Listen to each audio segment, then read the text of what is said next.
All right, here we are back with the Garlic Marketing Show. We're talking sales and follow-up.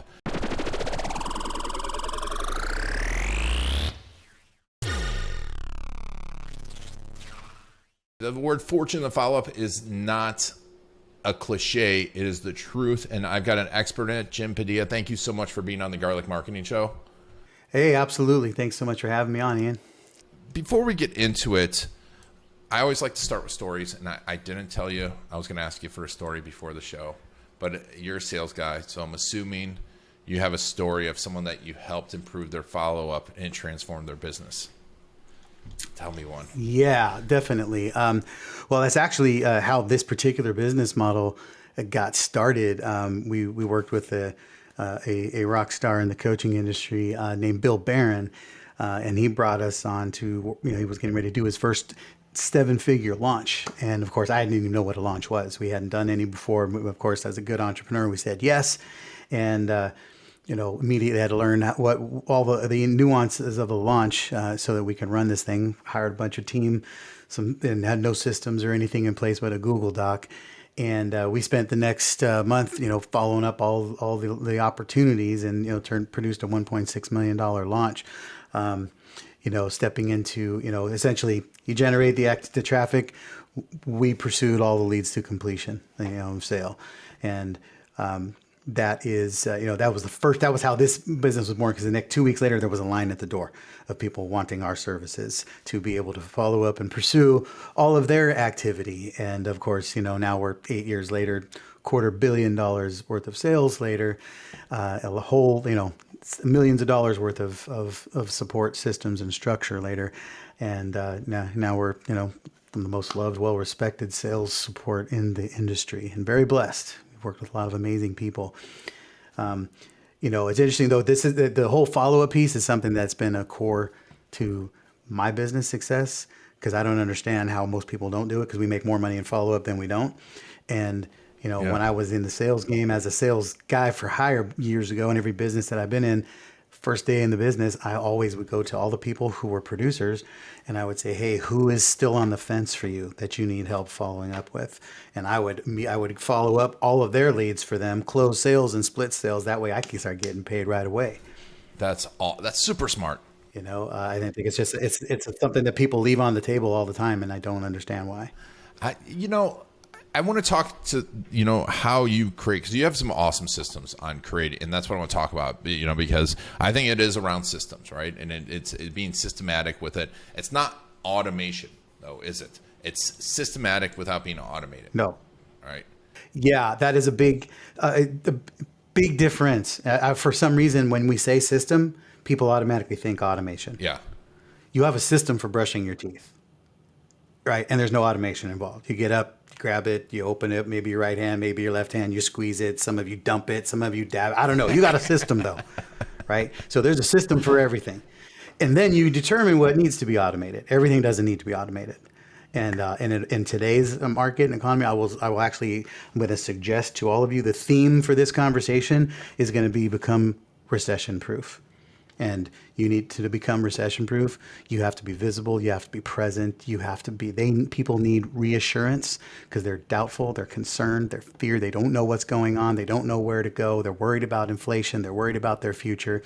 You have to be that bright, shining beacon of hope. And that requires human to human connection. Mm-hmm. And you know what?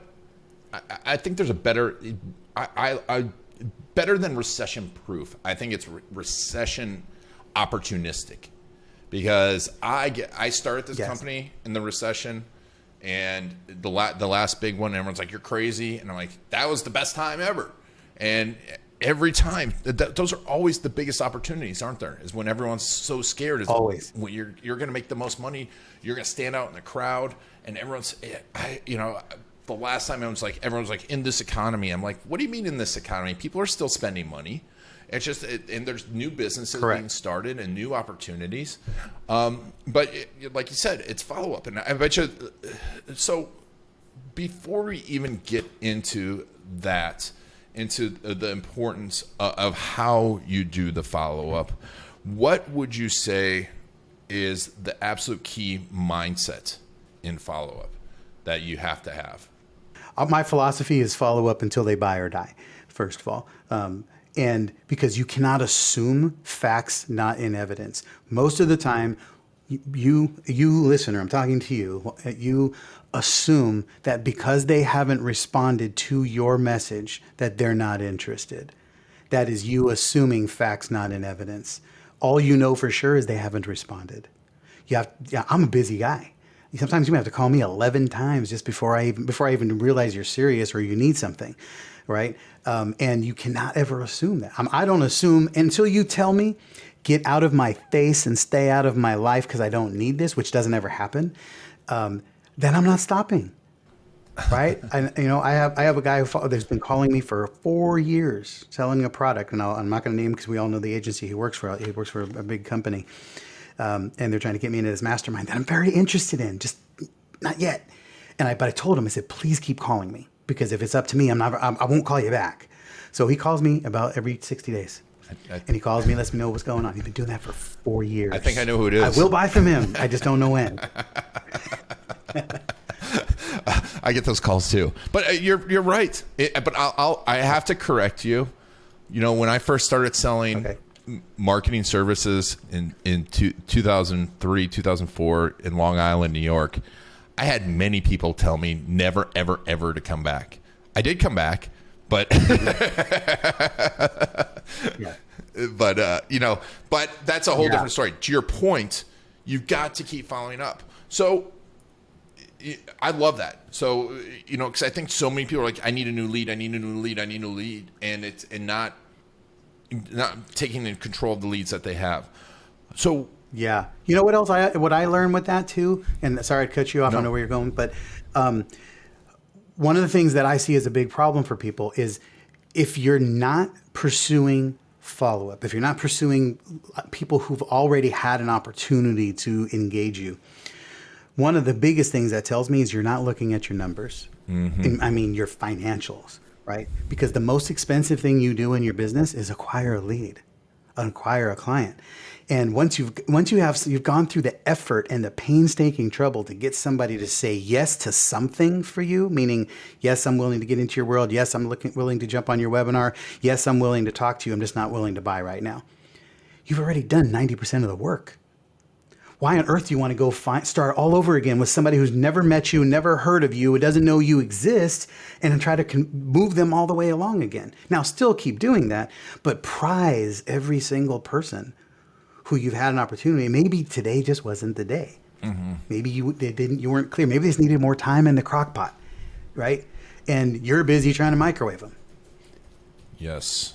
And because they didn't want the microwave, you think they're not ready to buy. You think they're not a buyer. It's like, oh goodness, no, you just weren't as compelling as you probably needed to be. Your offer probably wasn't as clear as it needed to be. Maybe your offer sucks. I don't know, right? But there's work to be done, and now they're here. You got to start prizing those people, especially now. Oh, they need more touches, more time. Yeah, it's amazing. It's amazing to me that if people I have people like 4 or 5 years, they're like, oh yeah, I'm ready now.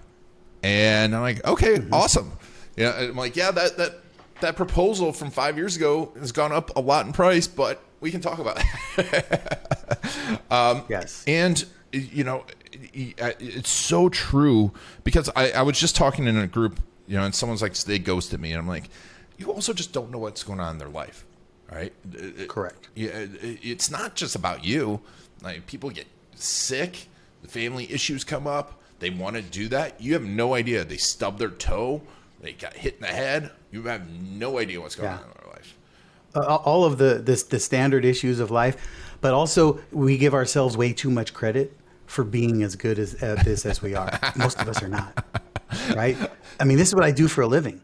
And I do this probably better than most people in the world. And I'm not anywhere near perfect at it, right? But you have to understand that until they get into your world and get a chance to really see what you can do for them, this isn't as compelling for them as it is for you. Mm-hmm. So they might go, I got to go cook this dinner thing. I'll reschedule this appointment.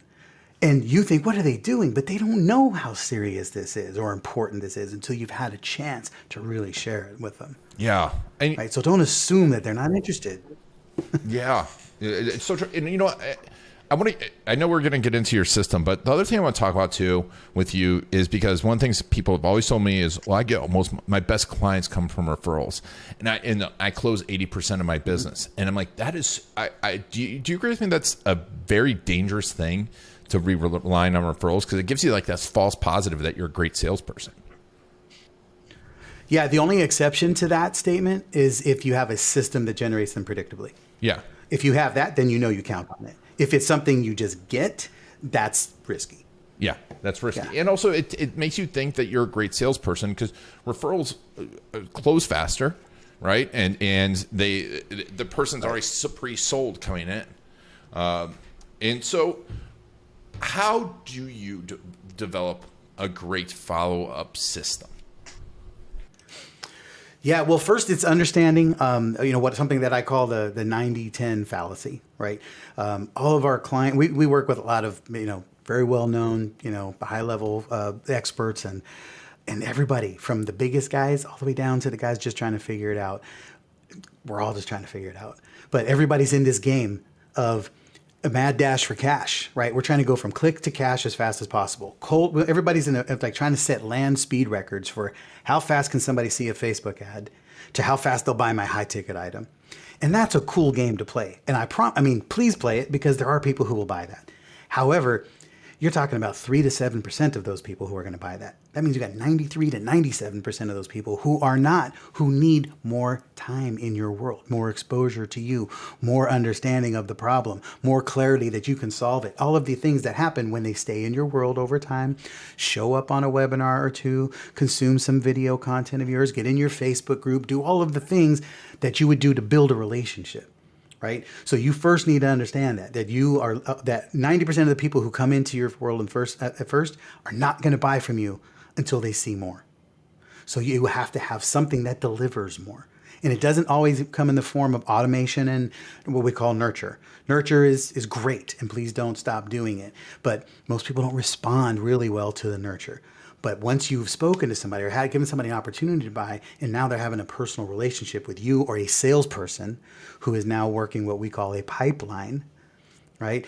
Now they're having a connected relationship. It's like an umbilical cord tied to your business, and they're in it. And as long as you continue to serve them, and this is the 2 key points, write this down, you must be relevant and of value. If you're not relevant and delivering value, you're not working a pipeline. You're just bothering people. Mm-hmm. Oh, okay. So we don't want you to bother people. You don't want to go, hey, you ready yet? Hey, I know we talked a few weeks ago. You ready yet? Are you still thinking about it? That's annoying, and you're bothering them, and they won't buy from you. I get so angry when people do that. So angry when people do that. And I value-based follow-up. That's what I tell people. Be of value. I learned that early on in commercial real estate. And it's just like, you just have to be super valuable to the person, and and they will start paying attention to you. And get it. If they have a reason to answer your phone call or return your email, they will. Yeah. But if you don't give them a reason to, they won't. Why should they? They're freaking busy. And remember, they're not just competing with your email. They're competing with everybody else's email. They're also competing with Netflix and YouTube and their crying kids and soccer practice and dinner burning on the you're competing with everything. Yep. So you have to find a way to stand out in that noise and be of service and value and create. Your job is not to get them to open stuff. Your job is to get them to a place where they trust what you send them so that they'll want to open stuff. Yes. When they know that, hey, every time I hear from Ian, I get something good. I have a positive moment. They're going to be like, hey, Ian sent me an email again. Let me bookmark this. I'm going to open this later when I have time to actually read it, because I want to check this out. Yes. Yes. Right? You ever have people like that? Yeah. I got people like that. Yeah. Right? I got emails that come in and go, can't wait to hear that. Yep. I mean, Seth Godin, right? I've been on his email. Josh Turner, your client. Yeah. Yes, absolutely. Exactly. Yeah. Right? But here, let me give you a quick, stat. We have we had a client that we worked with. We've worked with about a year and a half now, generated a few $1 million worth of sales for him. He went into event mode. We do a quarterly, 3 events a year with him. He went into event mode, stopped generating leads for sales appointments for our team. And so we had 3 months of no new leads. Yet for those 3 months, we still returned a $200K revenue. 200K in sales because our team was working the pipeline. They were working pipelines from leads that came in from an event and from opportunities 3, 4, and 5 months ago. And so we were still working those leads and generated, 600K over 3 months from follow-up. Right? That's amazing. Real stuff without generating new leads. Yeah. And that's it. That's it. Right. And it's there.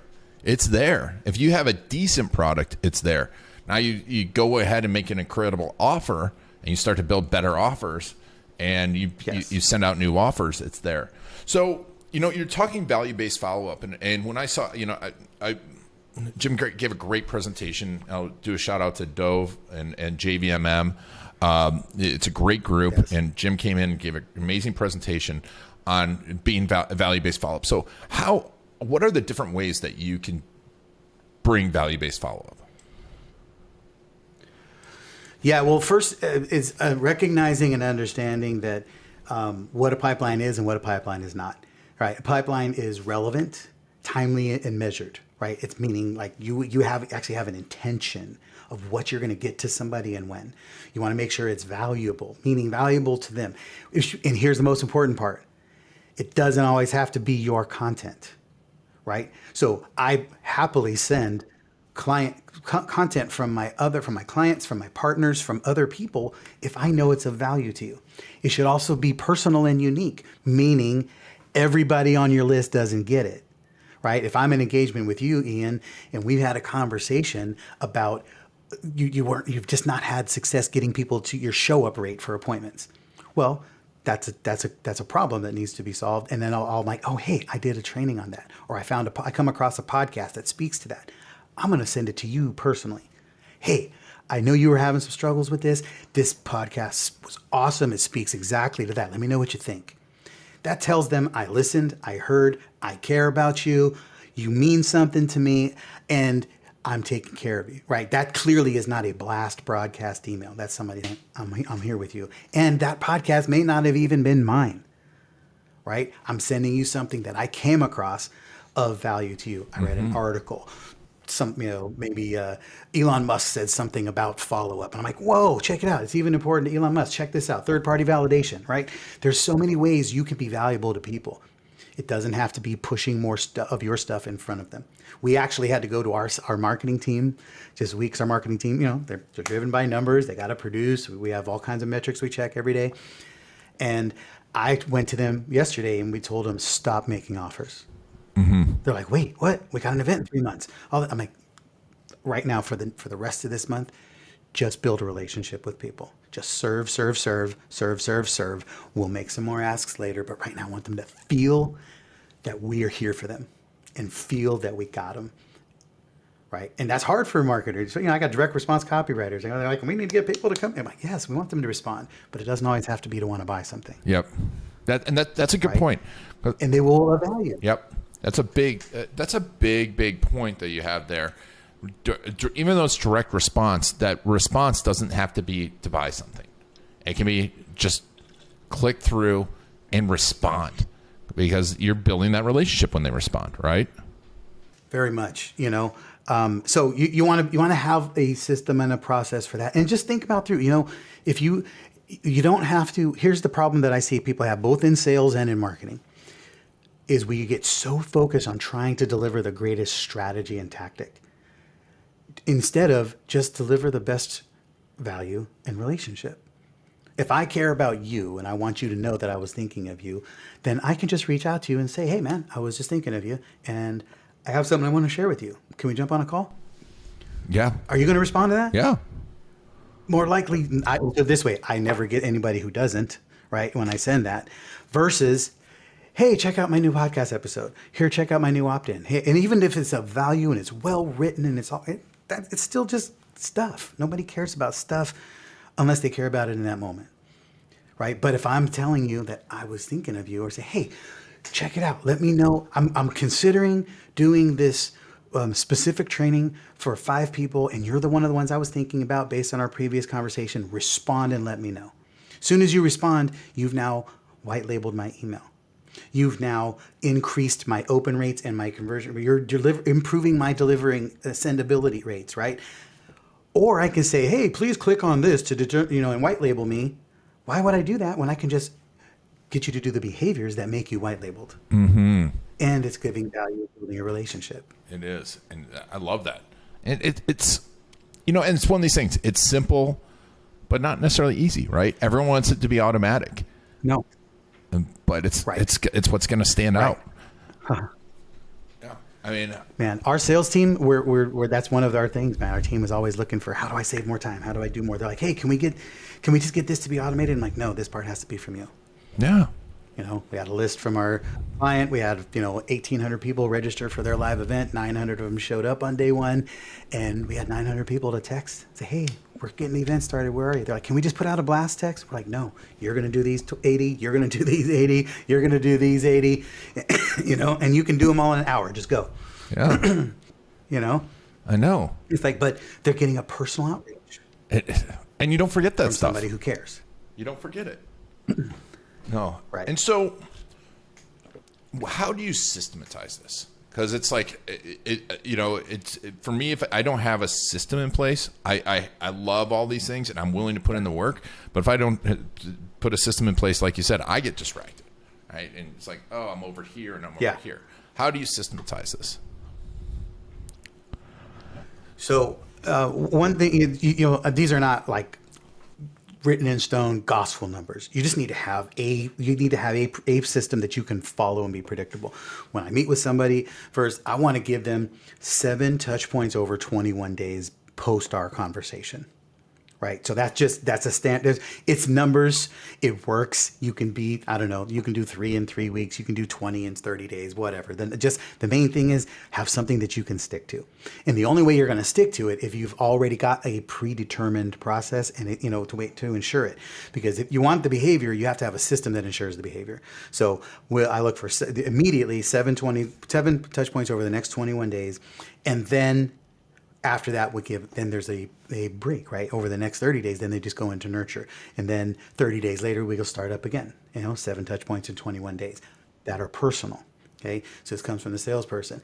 And then you want to think through what are all the different layers, right? What does it come to on what the first touch point, right? It's confirmation and validation. Hey, I was talking about you. I remember I told you when we talked that I was going to send you this article. Here it is. Or I was going to introduce you to so-and-so. Well, here's the introduction. Here's the thing.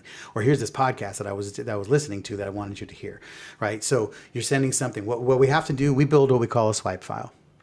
And that swipe file is usually 21. And again, it can be any number. You can add to it as much as you want. I recommend always add to it because some things you'll swap out. But you want 21 touch points worth of follow-up because that gives you at least 90 days, right? 7 touch points over 21 days. That gives you 90 days worth of follow-up. And you can repeat this stuff because people don't read everything. You can't make the assumption that people read it all the time. And even if they do, they'll remind them like, oh, that was a great article. I'm glad he shared it again. Yeah. Like, believe me, that's what people think far more than, why did he send me that again? They don't think that way. They just don't, right? They know what you mean when I share, hey, I think I shared this with you before, but I really wanted to make sure you read it. Yeah. There's nothing wrong with that. Are you going to be offended by that? Right? No. Of course you're not. Or, yeah. So you want to make sure that you're delivering swipe. The other thing I do is say, hey, did you take any action? Did you do anything with this? And Right. because most of the time people haven't, but it gives you an opportunity to help them and start a conversation too. Definitely. And the more personal you can make that, it's cool. You may have the best blog article you've ever written in your life, and you can send it.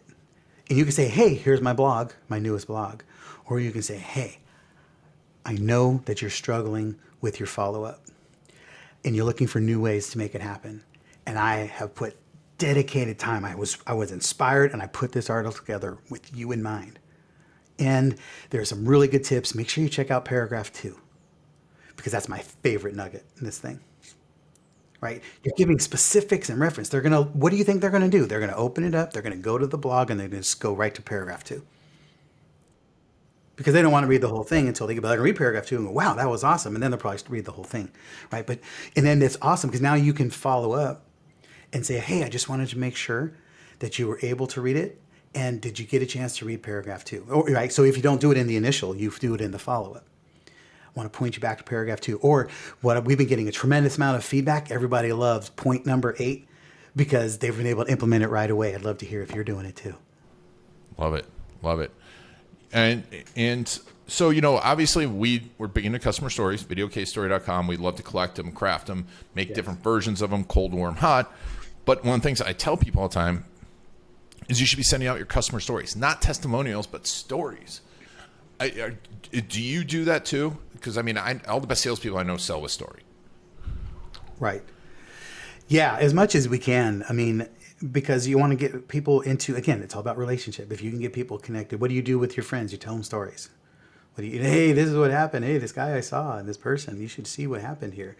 And watch people go from crazy to committed, and from, just different things that help people see that there's possibility in this, because so many people don't trust. Like with us, people come to us all the time and they're like, how is it even possible for somebody outside of my company to step into my company and even know my people and my brand? It doesn't even make sense, right? And then I share with them. It's like, look, I grew up in a hard luck environment. I was in abuse and foster care. I was in foster care as a teenager. I was on the streets and gangs, and I was in jail by 19. I spent my whole life learning how to blend into other people's environments so that I could make myself not a threat to them and bend their will my direction so that I could be safe. Now I've mastered how to systematize the art of stepping into your business and really blending in and fitting in, reading the room and knowing what matters and knowing how to serve, right? And then it allowed them to open up and trust. And now we are the extension of them. We are their sales division. We anchor their sales division because we know who they are. We live in their brand. And we deliver more sales from a branded, seamless experience than we do by dropping closers on the end of a funnel who just want to sell their shit. Yes. Yes, I love that. I love it, and it's so much because it builds a relationship. Because I've worked in organizations that have brought in those people and seen that amazing organizations just burn to the ground because it burns out your market, doesn't it? Right. Yeah. Well, when you have people that are inside of your brand, which is what you're the way you should build a sales team. Don't look for the closers. We don't recruit level 10 salespeople. We recruit level 10 humans who are level 7 salespeople, right? Who want to serve, want to be in your brand. Our salespeople, we only match. You only meet people, like when we work with a client, they only meet the salespeople in our network and our team that love what you're doing because they're sold out to it.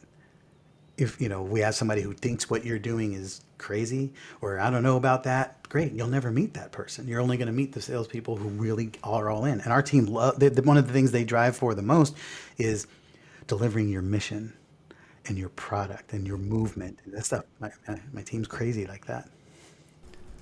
Oh, that's great. I love level 10 people, not level 10 salespeople. Yeah, and it's true. It's true because and I see this all the time where people are like, oh, this person's a great salesperson. Like, no, I want someone who can talk to people, who cares about the person on their side. Because if you care about the other person and you think this is a great solution for them, it becomes easy. Right. We'll talk about working with you because you can go to jimp360.com and there's an amazing amount of resources there, and we'll put it in the show notes. But if someone, they're like, I'm getting started today, I've got to get better at follow-up, what's the first thing you would do?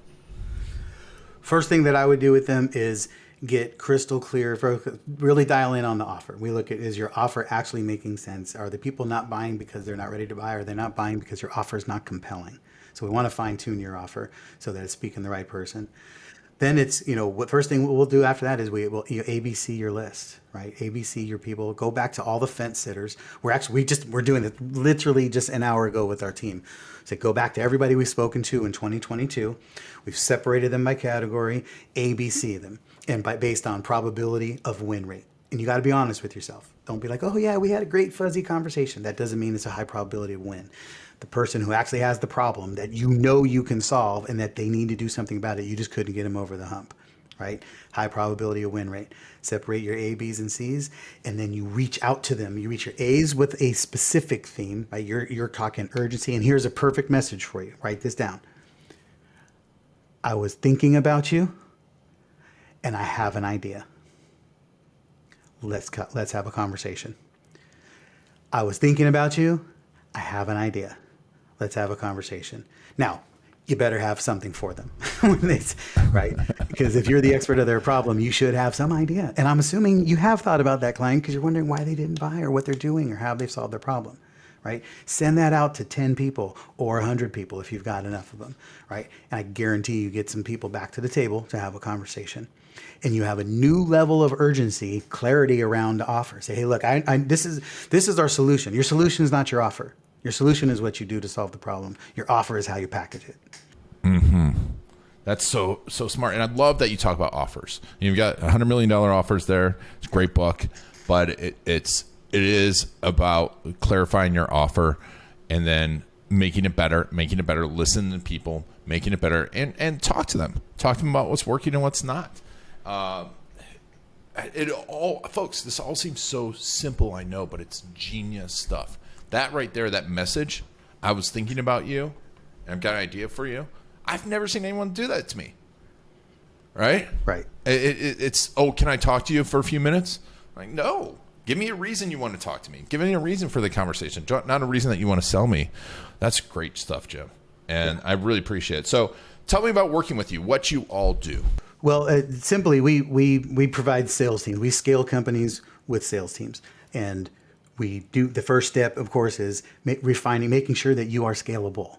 And usually, most of the reason that you need a sales team, you're trying to scale. You're trying to get beyond yourself. You don't want to be the person who has to make the sales or the person who needs to be running the sales team, because you're trying to build your empire and serve your clients and create your movement. So we come in and make that happen. But first, usually what has to happen is make you replaceable.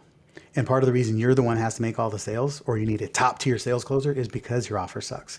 Because you're not talking to the prospect with a bleeding neck problem, and you don't have a prospect journey that predictably moves them towards the solution. So we dial all that in so that you can put somebody who's a good salesperson who can follow a system, and they'll predictably and consistently overachieve. And then our objective is not to optimize you as the salesperson, is to remove you from the sales process so that you are now scalable, right? So the only way that happens is by getting something that can be sold without you. Love it. Right. So we put all that together, and then we plug in sales teams, and then either we're moving you into sales campaigns or a launch or an event, and then we rock and roll. That's great. And you guys work, like you said, you work not only in direct sales and follow up, but you also work in events too, correct? Amen. Yeah, we do about 100 events a year for our clients. If you have any kind of event, and an event defined by us is an educational experience that leads to an enrollment opportunity. Every event should be monetized. If you're not monetizing your events, no matter what, even your fulfillment events, there should be ways for people to upsell with you, to cross-sell with you, to engage, to buy something from your partners because it's ready. Every time you get in front of people, you should be thinking, how do I monetize this? Mm-hmm. Right? And monetization always comes on the backside of value. So if you're going to think of how to monetize it, it usually means you're going to deliver some even greater value than you thought you were going to start with. Nice. So if someone wants to get started with you, they just go to jimp360.com, and you've got everything there. They can message you, they can phone you, they can get all sorts of value, correct? Yeah, I want to encourage you to go check this out, and I'm going to demo relationship to you. I could say, go to my opt-in page. Cool, we can do that. I want to know you. So go to my jimp360.site, my personal site. You can find all my social medias, my videos, or find out how to work with us, find out how to work for us, my podcast, all that. But what I want you to do is, don't do all that right now. Just click on the contact button and push the third button on top, which says send me a text. I want you to text me, give me your name, your full email, and I will send you our anti-closer sales system checklist so that you can start putting a system in place that doesn't require you to hire closers to sell your stuff. But most importantly, you send me a text and say, hey, I heard you on the podcast with Ian Garlic, and I would love to find out more. And I want you to just say hi. I'm a human. I like human connection. And you'll be directly texting me, and then we can send you the information, right? That way we're building a relationship. I love it. Awesome. Well, Jim, thank you so much for being on. This has been incredible. I love this conversation. I think and this is a gold mine for everyone.